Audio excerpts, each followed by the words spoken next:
This is the Truth Network. Hidden treasures of the 119th Psalm.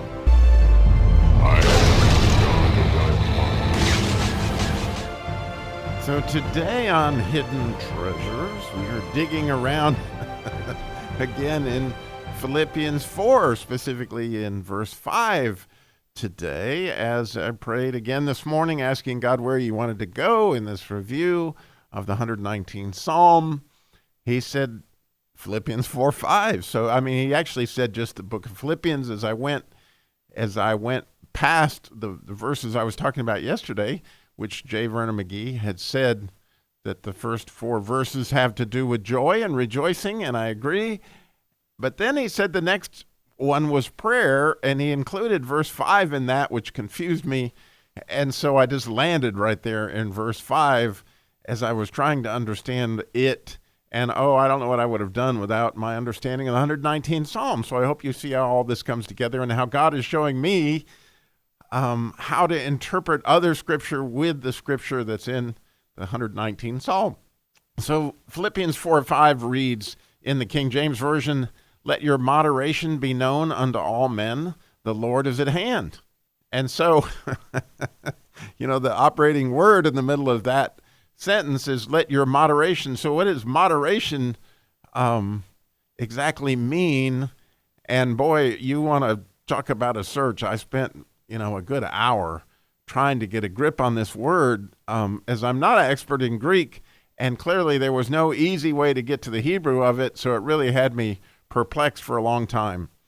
And so when you look at the Greek, it's a combination of 2 words, which the one word means like, so, as something is like something else, and the other part of the word is epi, which means positional. So like somebody else's position is what Paul was saying, that let your like position be known to all men. And then the Lord is at hand. And interestingly, that word at hand is not probably a really good translation, because in the Greek, again, as I studied that word, again, it's a positional statement. The Lord's at hand, meaning he's close.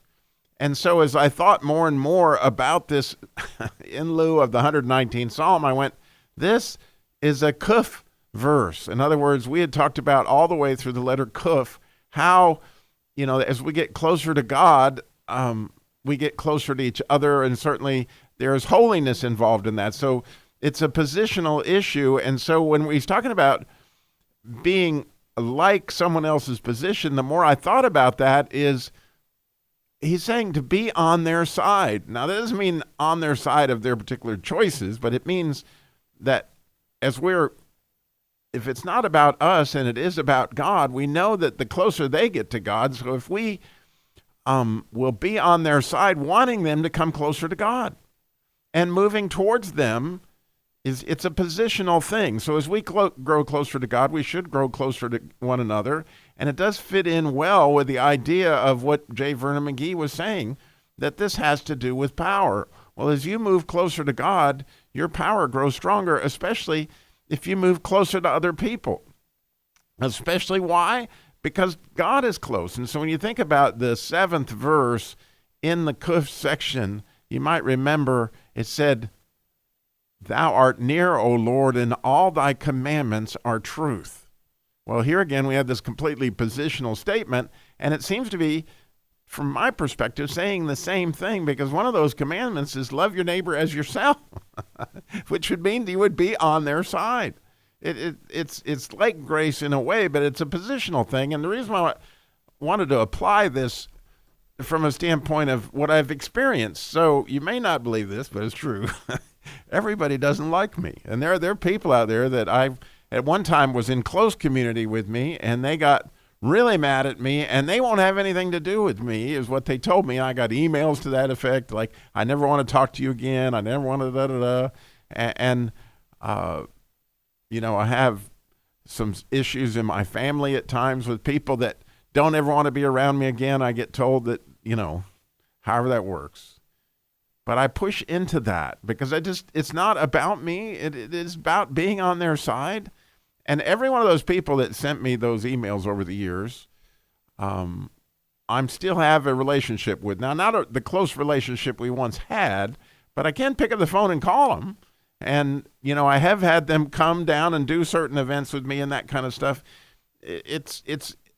I just know that the opposite of being closer to people is to move away from people, and that's exactly what Satan wants.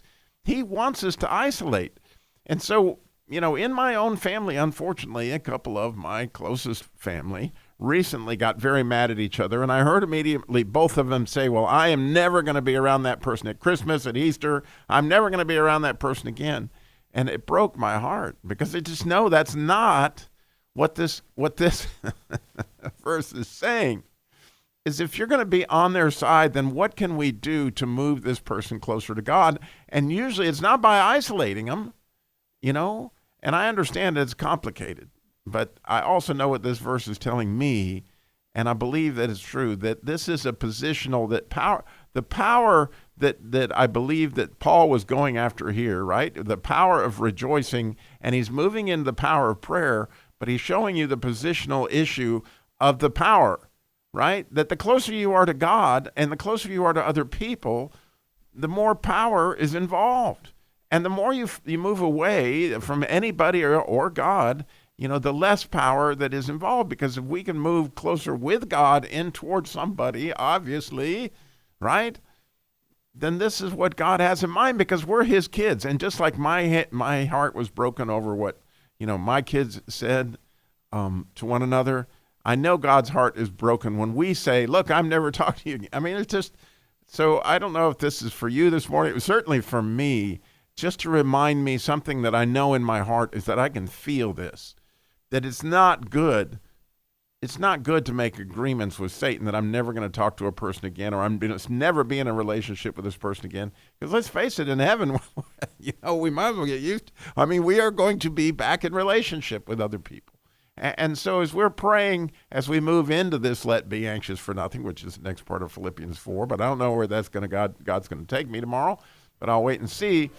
But as of today, this is where God had me for the 119th Psalm, and I still believe that the 119th Psalm is a great way to interpret Philippians 4:5. Verse 151 of the 119th Psalm, Thou art near, O Lord, and all thy commandments are truth.